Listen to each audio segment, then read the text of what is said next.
ઉત્તર કોરિયામાં Kim Jong ઉનની સરમુખત્યારશાહી સરકારે 30 સગીર વિદ્યાર્થીઓને જાહેરમાં ગોળી મારી દીધી હતી.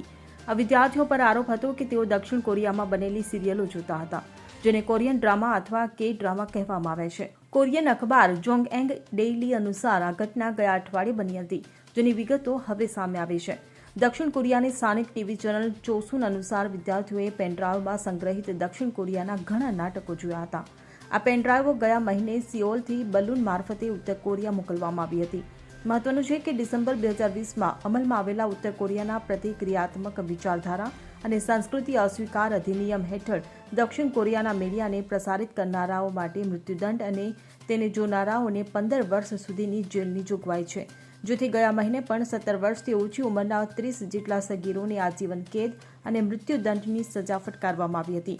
જે બાદ હવે નોર્થ કોરિયામાં કે ડ્રામા જોનારા 30 સગીર વિદ્યાર્થીઓની હત્યા કરવામાં આવી છે.